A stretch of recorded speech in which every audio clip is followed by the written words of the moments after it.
My computer had to be looked at or whatever. I don't know. Yeah, no, I'm thinking it was just my delay this morning. Never mind. I'm here anyway, so that's okay. That's cool. As long as I make it by roll call time, I'm good. Exactly. All right, we're almost there. Hang on. Okay, we are live and it is working.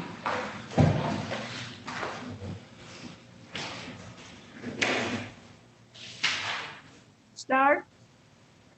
Yeah, go ahead, Nate. Good morning. Welcome to the Berrien County Finance Committee meeting. Stephanie Carlson, would you call the roll, please? Commissioner Yarborough? Present in the city of Benton Harbor via Zoom due to the COVID. Commissioner Hinkleman? Present.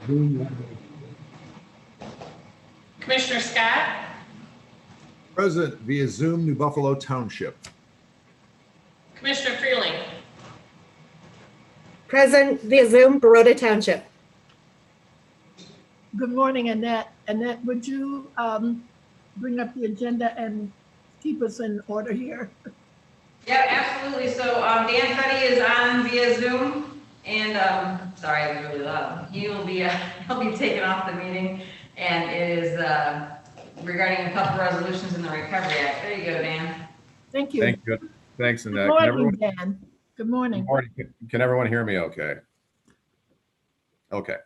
I have a handful of things for you today. The first is a presentation on the American Rescue Plan Act. This is the act that was just signed that provides all this funding to local governments, including the county. I'm going to go through that in some detail with you. I also have a resolution dealing with the continuation of our participation in the Neighborhood Improvement Program with First Source Bank and the Federal Home Loan Bank of Indianapolis. We've been doing this for a number of years, and we just want to continue the good work. And I have a final resolution dealing with the declassification of the Niles-Benton Harbor Metropolitan Statistical Area that we're asking to be pushed through in one day. I will explain that briefly, but I also will tell you that Al Pasholka from Connexus will be with the full board this morning to go through that in greater detail with you and explain some of the impacts of that. So if you don't mind, I figure I'll just jump right in. Brian, can someone pull up the PowerPoint for the commissioners?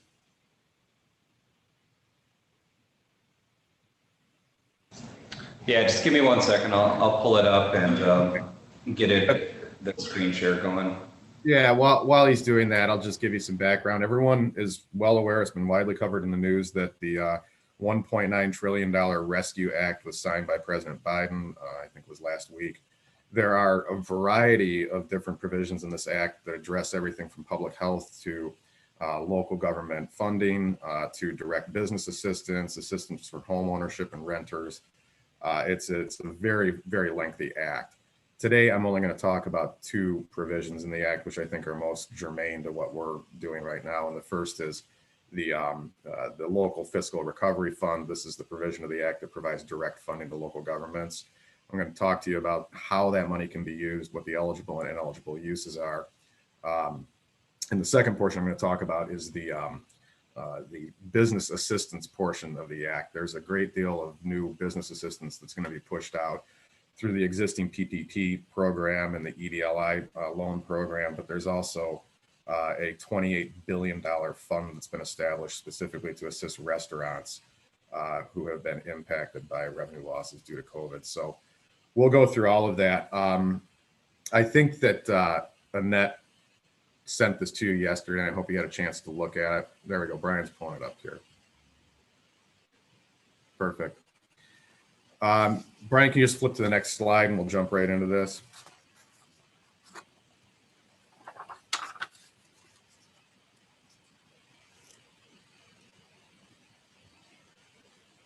There we go. All right, so you can see Title IX of the Act, Part 8, creates this coronavirus state local fiscal recovery fund. It's approximately $362 billion that's going to be divvied up between states, territories, counties, and cities, and tribal governments. And this is to replace lost revenue, to cover the cost of increased expenditures related to COVID, and to mitigate the economic harm of the pandemic. Local governments are going to get about $130 billion divided evenly between non-county municipalities and counties. About $61 billion of direct financial aid is going to the counties based on their share of the population. It appears that Treasury is going to allocate the first tranche of this funding, which is going to be about 50% from what we understand, within the next 60 days. So we should be receiving a large chunk of money from Treasury directly in about 60 days. In total, the county is expected to receive about $29,751,000, which is what we've been hearing for the last couple months. It's consistent with that. Hello? Yes. Yes, Mimi? Something happened to the sound. You're back, but you were not. All right, can you hear me now? Oh, yes, it says your internet connection is unstable, so just go ahead. Okay. Mine, meaning mine, I guess. I hope it's okay. Okay, well, I'll just continue then. Yes. For the money that we receive, there are certain allowable uses written into the legislation. We can, and this is the next slide, Brian, we can respond to or mitigate public health emergency with respect to COVID or its negative economic impacts, and that includes direct assistance to households, small businesses, nonprofits, or impacted industries such as tourism, travel, and hospitality. That's direct language from the Act. We can also replace lost revenue to the extent that that's impacted our ability to provide government services. We can make investments directly in water, sewer, or broadband infrastructure. And we can also provide premium pay to eligible workers who've been performing essential work as part of the pandemic. You'll see that this is, none of these terms are very well defined, so there's still a lot of questions associated with this, and I'll get to that near the end of the presentation. In addition to those direct eligible uses, we can transfer funds to private nonprofit organizations or public benefit corporations involved in transportation or a special purpose unit of local government. So that would be your local nonprofits that are involved in COVID relief activities. It would be obviously a public benefit corporation, would be a public authority like a transit authority, or special purpose units of the government would be some of the commissions or authorities that Berrien County directly administers. In the case of transferring those funds, the transferee or the recipient of the funds has to use the funds in a manner that's consistent with the eligible uses that we talked about in the previous slide. So they can't just take the money and do anything with it. They still have to be involved in COVID relief type activities. There are a number of ineligible uses, not surprising. The first, and this is kind of actually good news for us, is that states are not allowed to use these funds to directly or indirectly offset a reduction in tax revenue that results from a change in law or whatever. This is kind of what happened in the CARES Act. You remember they took away revenue sharing from us and then they replaced it with CARES Act money. And that was, we did okay with that, but it was challenging because there were more restrictive uses in the CARES Act funding. Well, it appears based on this language that the states are not going to be able to do that with this allocation of money that they're getting.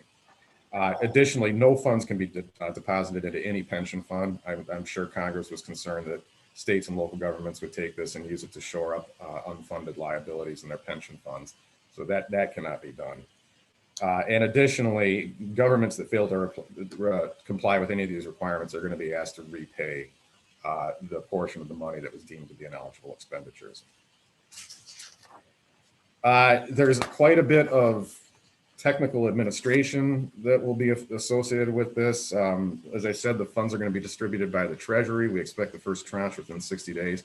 The deadline to spend the funds is December 31st, 2024. So unlike with the CARES Act, we're not facing this looming deadline and trying to scramble to figure out what to do with the money. We have quite a bit of time to determine how to use this money appropriately. After the first tranche is received this spring, we'll receive the second tranche probably in mid-December of this year. So it'll be split into two allocations. We are going to be required. Yeah. Yes. Just really quickly, with regards to the deadline, is there a percentage that has to be spent before that deadline, or do you cover that later? No, it doesn't appear that there is. Now, I will caution that Treasury has not issued any guidance on this yet. So there's a lot of unknowns, but within the language of the legislation itself, there's no requirement that you have to spend a certain percentage by a certain time. It's just, it all has to be done by December 31st of 2024. Okay, thank you. We're going to have, obviously, there's going to be a lot of reporting requirements that the Act refers to periodic reports that we have to provide to Treasury. We don't know what that means. We have, as I said, we haven't seen any Treasury guidance. And again, you know, as with all federal funding, if we spend it in the manner deemed ineligible, we will have to repay it to U.S. Treasury. So that covers, I will talk in some detail at the end of this about some potential uses of this money, but that covers the basic idea of how this fund is set up and how it's expected to be administered. Now, in addition to that, there's quite a bit of support for small businesses that came in this act as well. Title V, sections 5001 through 5006 provide a variety of different assistance to local businesses. The Paycheck Protection Program and the Economic Injury Disaster Loan Program, this is the PPP, and the EIDL program that we talk about, have been expanded and funded. There's about $7.5 billion, $7.25 billion going into PPP, and about $15 billion into the disaster loan program. And these funds are going to be administered as they have been all year, or all of last year, through a combination of SBA lending and direct lending from private lenders, particularly if any of you have friends who run a business that got a PPP loan. You remember that those loans got distributed through their established banking relationships. It's probably the most efficient way to get the money out. There's additional money for the Economic Development Administration. It's about $3 billion for adjustment assistance. You know that there have been plenty of applications that come out of this region for various grants to do economic adjustment as a result of the pandemic. 25% of that is going to be reserved for communities that have suffered a direct economic injury as a result of job loss in tourism, travel, outdoor recreation, and so forth.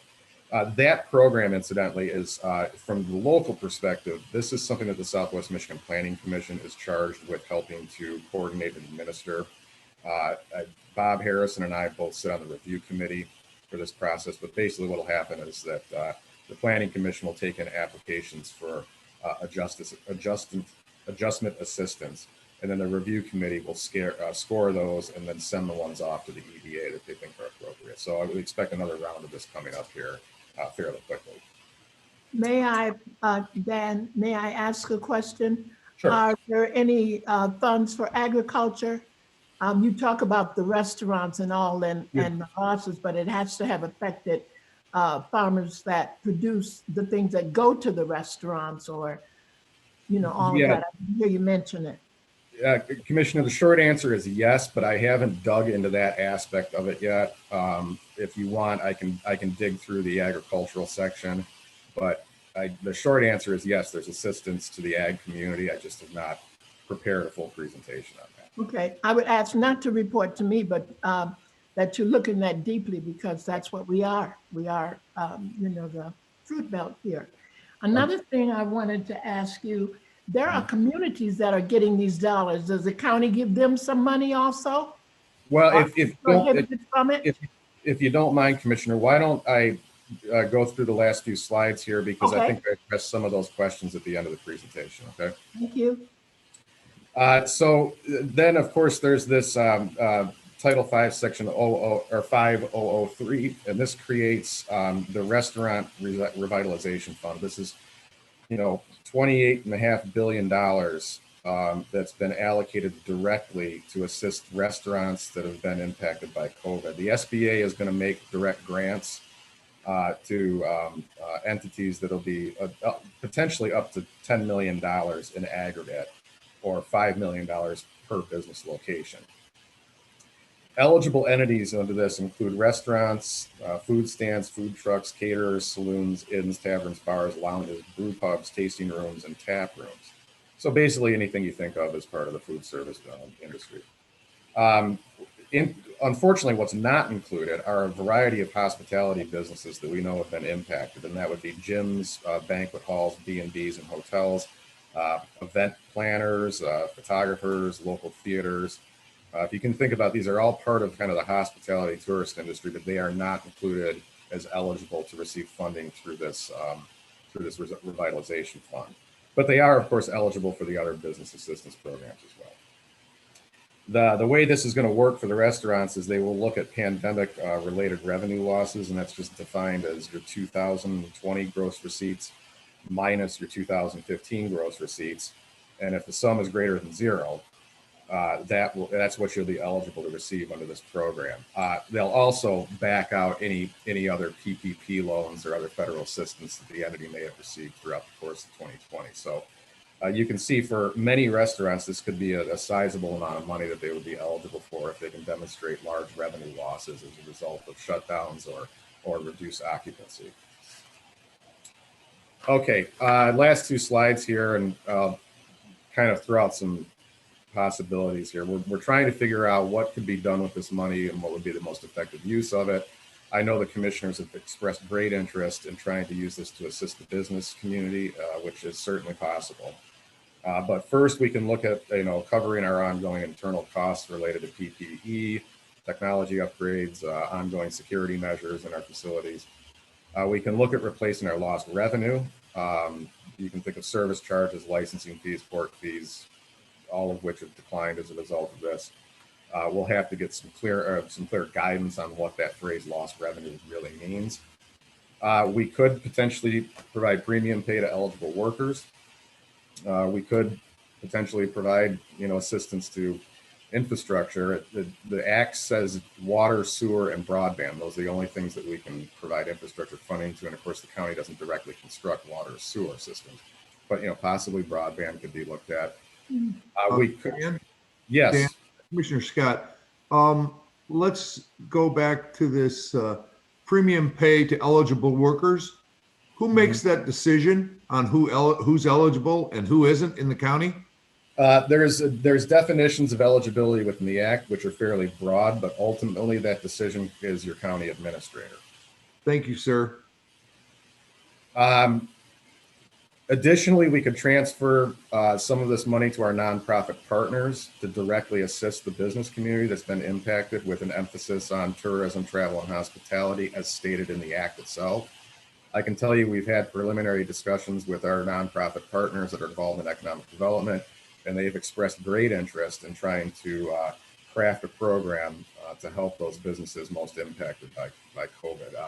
We will be meeting with the Economic Development Corporation this afternoon to discuss this as a possibility as well, but I think it offers a great opportunity to potentially provide some relief to those businesses that have been harmed because of the government orders, frankly. And finally, we could, I'm just throwing it out there because it's in the Act, we could transfer a portion of it to passenger transportation services if that's something that the commissioners were interested in. Some final thoughts, and then I'm happy to answer any questions. There is a great deal of uncertainty about some of the definitions in this Act. I mean, eligible uses, we're going to need some guidance from Treasury to determine what that actually means. It says, respond to negative impacts, including assistance to households, small business, nonprofits. I mean, I'm assuming that means direct allocations or direct grants, but we're going to have to wait for Treasury guidance to see how that's interpreted. The idea of replacing a reduction in revenue, well, we don't know what that means either. I mean, is a temporary delay in revenue the same as a reduction, or does it mean a permanent ongoing loss of revenue? So we'll have to get some guidance on that as well. And, this idea that we're gonna have to submit periodic reports, we have no idea what that'll look like, but I'm sure they're gonna be fairly involved. The final thought here is, we do have some time to develop a plan to use this money. There's so much uncertainty right now with the lack of Treasury guidance that it would be unwise, I think, to rush into any kind of use of these funds right away. But at the same time, the intention of this Act is to get money back into the local economy to start trying to mitigate some of the economic impacts of this pandemic. So I do think it would be worthwhile to look at using a portion of this money sooner rather than later to try to help those businesses and those industries that have been impacted in the area. Obviously, the sooner we can do that, the more effect it will have in mitigating those negative economic impacts. And that's why the EDC is going to meet today to discuss some possible options on how that can be performed. So sorry to take up so much time on that, but it's like I said, it's a very lengthy and somewhat convoluted law that's going to require a great deal more of guidance before we have any confidence of how we can use this money correctly and effectively. Are there questions, committee? Madam Chair, this is Commissioner Scott. It's maybe not a question, it's a comment. Dan, I would be hesitant from everything that I've heard here and what I've heard before. I would be very hesitant on the distribution of money to the nonprofits. And the reason is there's some bad blood out there with Cornerstone because they had some grant funding available, and they had given grant funding out to certain businesses. The sad part about it is that once the grant funding had already been issued, many of the businesses that I've heard from down here in South County did not even know that they could apply for that because they did not know. So that kind of left a sour taste in some people's mouth. So I would be kind of hesitant to be doing something like that because of what had happened before. That's just a comment. I understand entirely. I can assure you that that's not what we're contemplating. The issue that we're going to face is twofold. It's a large amount of money. We're going to be inundated with requests for grants, and it's not something that any entity is going to be able to handle on its own. So the idea here would be to divide the labor and to divide the responsibilities up amongst all the partners. And that would include application development and review, marketing, and then financial management of the program. We are not contemplating just granting the money to a nonprofit and saying, you go ahead and run your own program. The idea is that we will all be participants. And if we set up a program for business assistance, we will all participate in the decisions of how that's going to operate, to include, application review committees, and the marketing aspect of it is going to be most important because we want to get the word out to everyone of the availability of funds. The second thing I would add is the other challenge is to try to determine which industries specifically we want to make this available to and what the eligibility requirements within those industries would be. So, Commissioner, what we're talking about doing is a fairly thorough analysis of where the majority of the revenue losses have been in Berrien County and the majority of the job losses have been, and try to target those sectors of the economy directly. Connexus is helping perform that review, and we should have it available in about 2 weeks. And from that, we can start making some determinations of eligibility and so forth. Thank you for that. But you understand why I made the comment that I did. Absolutely. And to me, this is my feeling. We're getting close to $30 million. I think what we need to do, we need to look at our own expenses also. But I think what we really need to put as a priority is the local businesses that have been just inundated with this stuff.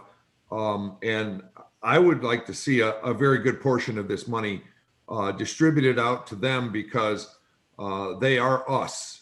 We are them. We're all family. The whole Berrien County is. Thank you. Well, as I said, it's our goal that within 2 to 3 weeks, we can come back to all of you with a fairly detailed plan on how to make that happen. Members? Okay. Any other questions? John, I would like to, John Hinkleman, I'd like to ask you, I'm going to ask you to give some thought about agriculture, some things that need to happen, or has everything been fine? It's rained enough, sunshine enough? Have there been losses there? Because I don't know, but I know what our industry is. Yeah, thank you, maybe, for that responsibility. And I will, I'll get together with Dan and I'll get together with the committee on what some thoughts would be for agriculture and what it has sustained and how it can be helped. I know I echo Commissioner Scott's comments. There's just so many places that have been severely impacted by COVID. Dan's hands are full, but I'm happy to contribute to that conversation. Thank you for that. And I'd ask Commissioner Freeling also to be involved in that, with your words and your knowledge. And I don't quite know if you're more livestock and I learned that the other day when you all told me about that lady being on the committee, that she would be good because she did livestock and not, I don't know what the other word is, growing. So I ask you all for your input. And what I think about, there are some things that jump out at me, Dan, and I'm just going to say them. Is there anything, any of this money could be used for what we want to do at Silver Beach? What we need to do? I just thought when I saw that, I thought, whoa, there are things that we've been talking about. Well, the short answer is, I don't know. That anything we do with this money has to be tied to a decline in revenue or to a negative impact from COVID. So in other words, our capital improvement plan and so forth has a lot of money that we need to spend a lot. Yeah, But we would have to somehow tie that capital improvement as a direct response to the impact of the pandemic. So All the right. short answer is, I don't know. We're going to have to wait from guidance from Treasury before we can make those determinations. all right, okay. Well, we got to have a good idea about that. And what did I ask you before about all the communities? The communities got money. I kept that out of the newspaper. A lot of them got money. So they should use their own money and the county will not put money there. Or maybe they will because the residents live everywhere. The restaurants are everywhere. What? I can answer that question very quickly. The act is clear that we can transfer funds to nonprofits, public benefit corporations involved in transportation, or special government units of the government itself. That does not include local municipalities. So it's unlikely that we can make direct transfers to local municipalities. Okay. But in their community is a restaurant that could apply for this restaurant money. That would be the idea. Yeah. And I'm just kind of not knowing quite how I want to say it. When you say nonprofit, restaurants are not nonprofit. Do they go to the SBA? Do they go to the county? Or is that what you all are going to work out where they would go and apply for these things? Well, the commissioner, the idea is that they have direct access to funding through the SBA themselves. The county can directly pay private businesses with this money, or alternatively, the county could set up a fund and house it within a nonprofit and then direct the nonprofit to make those distributions as well. But again, this is all very open-ended. We will come back in a couple of weeks with a much more fleshed out idea of how we can use this money consistent with the act and also in a manner that assists the business community. Maybe a question or a comment on this. If I wrote that down correctly, what we're talking about here is directly related to the 2020 gross minus the 2019 gross, and the loss is 100% eligible, correct? Under the restaurant revitalization fund, that is correct. Yeah. And that is different than the $30 million that we're getting. Yes, the $30 million is county money that we can also use for business assistance. The restaurant revitalization funding is a direct treasury program, and restaurants are eligible directly to apply for that. And they would apply, but not through the county, and that would be through Treasury. Yes. SBA? Is that the SBA? Yeah, and it looks like the SBA is going to administer it. Yeah. Oh, will you be Madam Chair. downstairs? Oh, yeah. Will you be downstairs and talk about this? I wasn't. It wasn't on the agenda for the board, but we can certainly, if you want, next week. I think we have time on the board. Okay, because I have a report that I have to make, and I'll say, what is that Vidi something? He came, he said, and he went. Brian, do you want me to come to the full board next week? So, Madam Chair, can I jump in? Okay, so to address Dan's immediate question, yes, I think it would make sense to have Dan come to next week's meeting and brief the full board on what the Recovery Act looks like. I would also stress to the Finance Committee as well as to the Board of Commissioners is that this is one where the best move you can make as a county is to move slowly. We do not have guidelines issued by the state of Michigan. We do not have a clear understanding of how these dollars can be used. And further, we know that we have until the end of 2024 to push the money out into the community and to make these investments. The recommendation that I'll be making to the board is to accept the dollars. Further, I'll be recommending that we accept those dollars and agree to hold them until we've got a clear picture of how these can be spent and what the state of Michigan's expectations are for reporting. So to answer Dan's question, yeah, I think it makes sense to have him come talk to the full board. And I think it further makes sense to keep finance very actively engaged as we develop some examples on how these dollars can be invested. Michigan Association of Counties, Michigan Townships Association, Michigan Municipal League, and even the state of Michigan are working now to come up with FAQs on how these dollars can be spent. My goal today was to get this onto the Finance Committee's radar because I anticipate that over the coming weeks, we will have a variety of organizations offering ideas to you all on how these dollars could be best spent.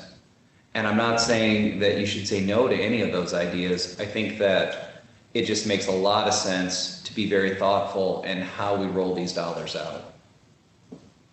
Thank you. That gives me I have a sentence or two to say.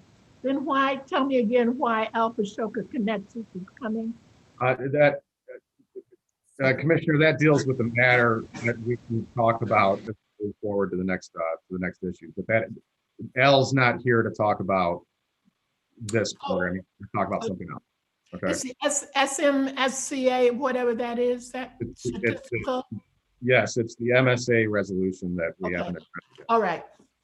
Please, Commissioner Freeling.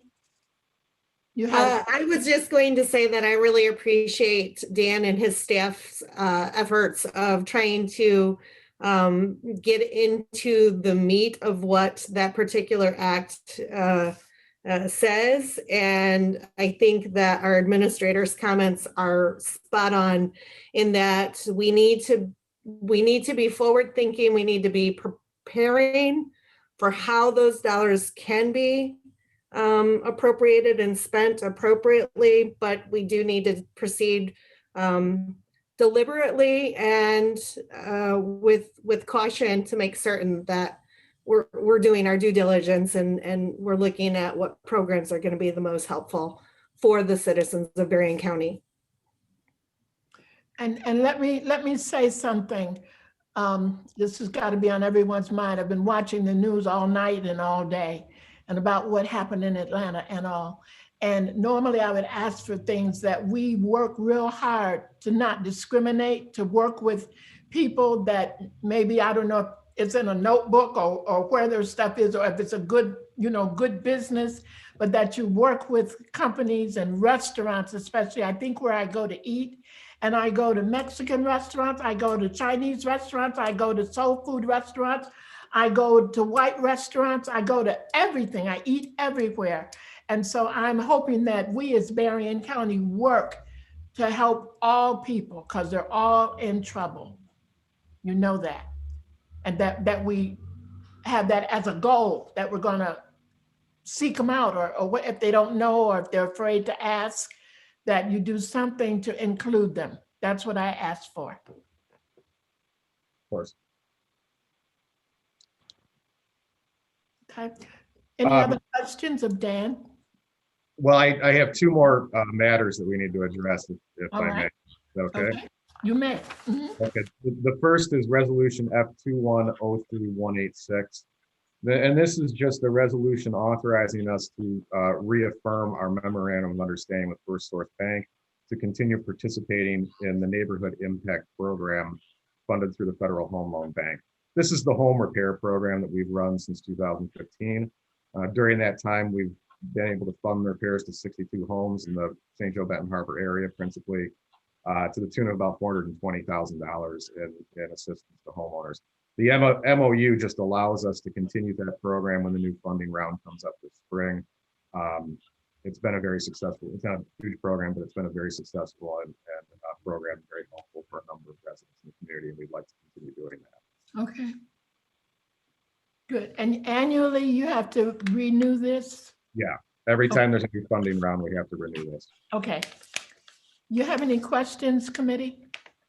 So that's a resolution. Is that We talked about it today. Are we going to vote it today? No, that'll go to the full board next week. Okay, good. I remember seeing it. And what do you have next? The next is resolution F 2103187, and this is the one that we're asking to be pushed to the full board today for approval. Berrien County is part of something called a metropolitan statistical area, which is a designation from the Office of Management and Budget. Technically we're the Niles Benton Harbor MSA, and we have been since the late 70s. On the last day of the Trump administration, the OMB posted a rule change that would de-designate us as an MSA. Basically, they're screwing around with the population requirements to be an MSA.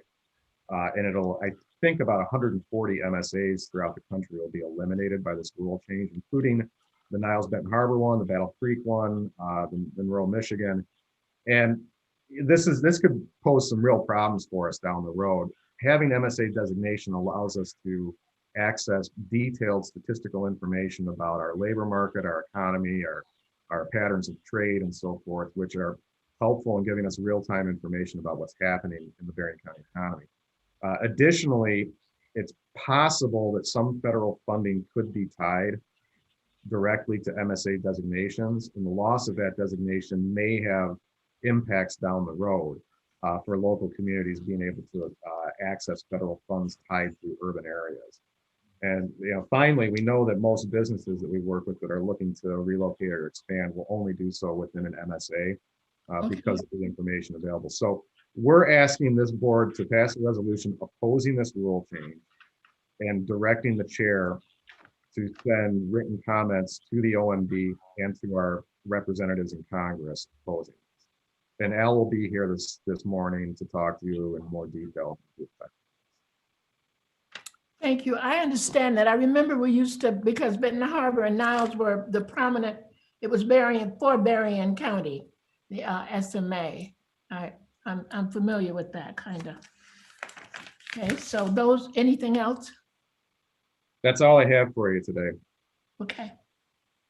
Okay, thank you. I'll come down to the board meeting next week and give the same presentation to them about the recovery. Okay. Thank you very much. And that? Yep, all right. So we're on to committee business, and the first part is the pension assumptions, and Brian. Yeah, so last week, the Finance Committee received a report from our pension advisors, I think it's GSI, and the committee indicated just a desire to have the information to allow you all to review it. We agreed to bring it back for today's meeting to consider action.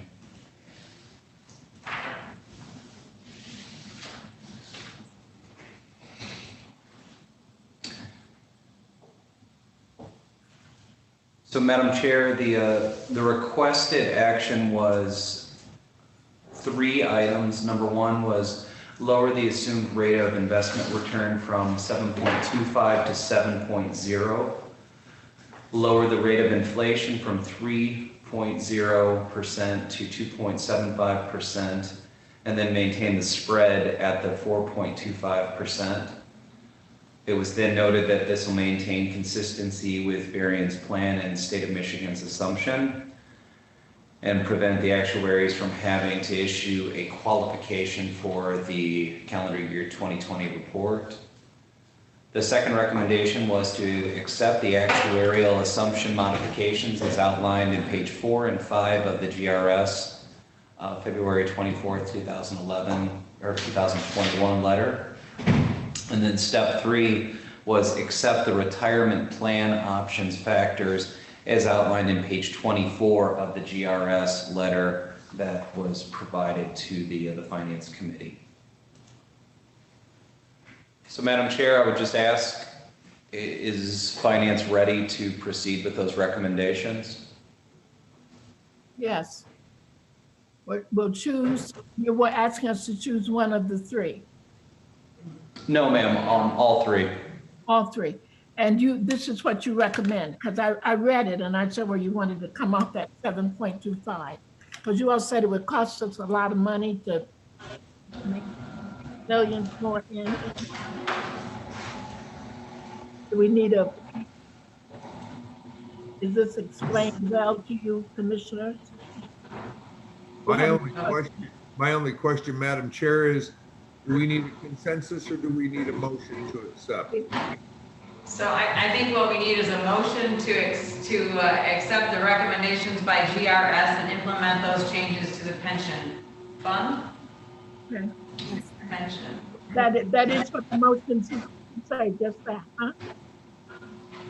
Yeah, if the committee looks to your screen, I've highlighted the 3 recommendations, and that these were just summarized in my prior comments. Yes, okay. Madam Chair, this is Commissioner Scott. I'll make that motion to accept all 3 of these recommendations for the pension actuaries. Okay. And may I have a support, please? Madam Chair, this is Commissioner Freeling. I will support that motion. Thank you. Do I have any further questions? Stephanie, would you call the roll, please? Commissioner Yarborough, Yes. Commissioner Hinkleman, Yes. Commissioner Scott, Yes. Commissioner Freeling. Yes. Motion carries. Perfect. So our next thing is the 2 resolutions that you have coming out of finance, and that would be the weekly bills, which end with 023, and the road payables, which end in 113. And I'm just looking for a consensus to move those forward to the full board or answer any questions that the committee might have. Commissioners, any questions? I'm good with it moving forward. I'm fine with it too. I want to go back a step to the resolution about the pension. Is it done? It's done in our finance committee. Does it go to the board? No, I just needed a finance committee motion to implement those recommendations. Okay, And, all right. and I've let the HR director know that you guys did that and that's completed, and then she'll move forward with GRS to do what we need to do there. Good. I'll go to Shelley. Thank you, Administrator Dissart. Thank you, Toby. All right, and then it looks like you guys have March 11th minutes that need to be approved. May I have a motion, please? Madam Chair, this is Commissioner Freeling. I move that we approve the March 11 minutes for the Finance Committee. May I have a support? I'll support that, Commissioner Scott. Been moved and properly supported. Any corrections, discussion? Would you call the roll, please, Stephanie? Commissioner Yarborough, Yes. Commissioner Hinkleman, Yes. Commissioner Scott, Yes. Commissioner Freeling. Yes. Thank you. Motion carried. All right, and then I'm gonna go check for public comments. Okay. And how, While you're doing that, I'd like to update the Finance Committee on the admin meeting that occurred at 8 a.m. Is that okay? yes, please. Okay, at this morning's admin meeting, the Administration Committee reviewed a proposal from Avonmarsh Engineering to take on, for the next 90 days, the road department.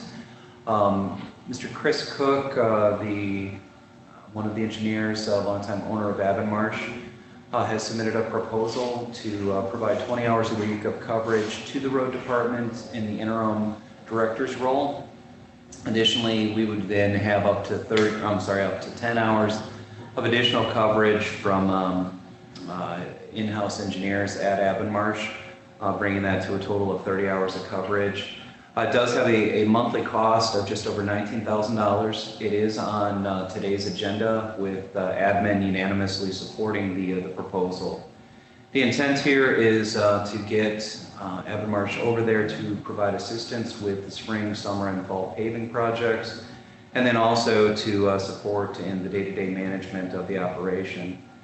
As it was noted to admin, the intent is, as we get into the month of April, to go through, review the job description, finalize any edits to the job description, and then get the job posting up for the full-time road department director. I did go through a request for qualification state process. I did go out to Whiteman and to Edgewater asking if either of those engineering firms had interest in taking on the short-term management of the road department. Both declined. Avonmarsh was our one firm that expressed interest. And just on a personal level, I've had well over a decade of experience working with Chris Cook from Avonmarsh. We've had a lot of very good projects that I've worked on. We have had some bad projects.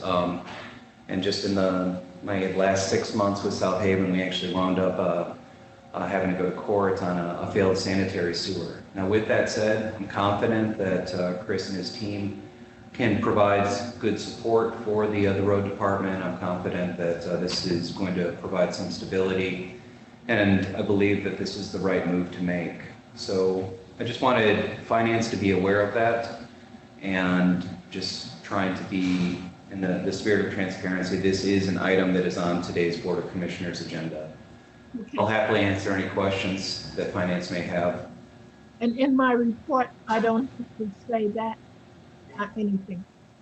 I mean, it'll come from admin if they want it. But we're gonna vote today, we're voting it today?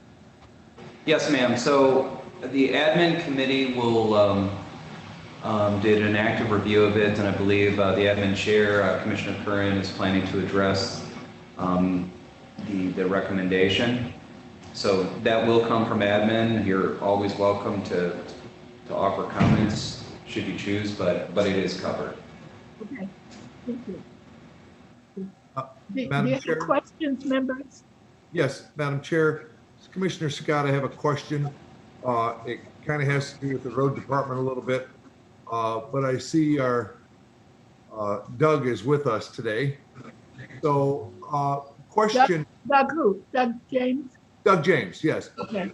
Question to Administrator Doucette and to Doug James. Are there any updates that we need to know about, the Finance Committee needs to know about the happenings of the Finance Department at the Road Department, the finance person at the Road Department, and how that's working out with our Finance Department? And is there any updates on the financial part of the Health Department? I'll start and then you can. So on the health department, that one's relatively quick. Lisa, our finance officer for the health department, put in her notice a couple of months ago. We've gone through the search process, and I believe that we have a pending letter of employment offer to a local resident. So hopefully in the next couple of weeks, we'll be able to announce that hire. On the finance side for roads, Doug started meeting with the finance officer from roads last Friday, and then we have booked every other Friday. Doug and that individual will be meeting every Friday. I think we're booked through the spring. Yep. Additionally, on roads, we'll have a bid opening next week. It'll be for the first paving project of the 2021 season. That'll be in front of you all next Thursday. You will all be present for the bid opening of what should be multiple bid openings for the 2021 paving schedule. And then last week, Commissioner Scott, you brought up a concern about the alignment of roads fiscal year versus our fiscal year. And Doug did dive into that, and I think he can provide you all with an update on how those fiscal years do in fact align. Okay. Currently, well, I should say, under the state calendar, a road department or a road commission historically would have a fiscal year of October through September, and then would have to complete their year-end close and their Act 51 reporting and all of that within 6 months of that ending period. So by March 31st, they would have to submit anything to the state of Michigan and to any other entities that would be needed. That changed for Berrien County once they moved to a December 31st fiscal year, or January 1st through December 31st fiscal year. So any Act 51 reporting and anything related to the road department would fall on the normal calendar that we would run on here, which would be that any state reporting, federal reporting, and so forth would need to occur by the end of June. Okay, so we can expect to see an Act 51 report for the calendar year of 2020 published by the end of June. That is different than we've historically seen. Each year we go to the state, ask for an allowance for that. They very accommodating and grant that, given the fact that we're on a different fiscal cycle. So that is, in essence, the way it works for us here at Berrien County. So we are all on the same page as far as that's concerned. Good. Any questions? Yes, the only thing that I had was, I just wanted to make sure of this, because through my research that I've been able to do, that report, the state report for Public Act 51 is due in the state 120 days after the end of the fiscal year for Public Act 51, which would put that at about May 2nd. And if memory serves me correctly, in past years, we had been given that report earlier so that the Board of County Commissioners, because we are now the ones responsible for that report, we were given that in finance to review, if you happen to remember, Doug. I do recall that, but I also know that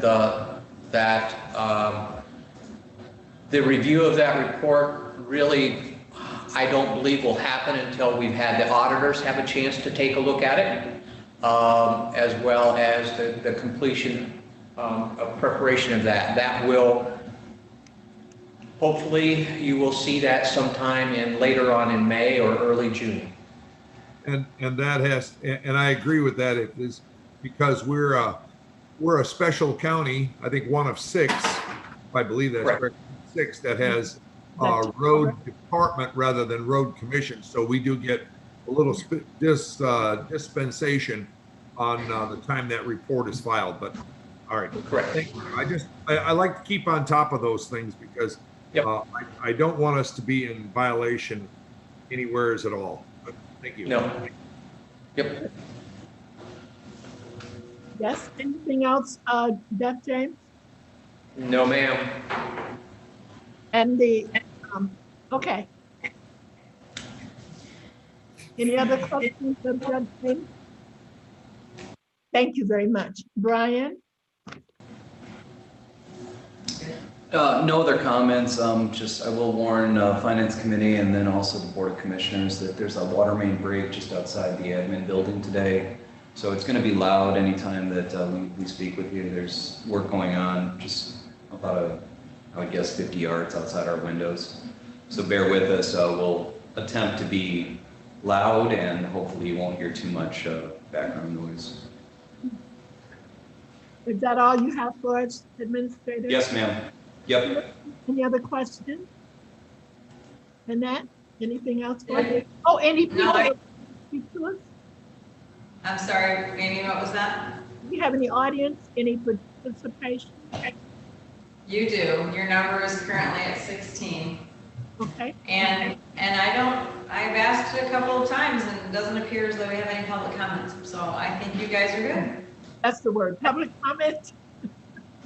Okay, listeners, anything else? Then this meeting is adjourned and we will see you at 10:30. Thank you. Thank you, Stephanie.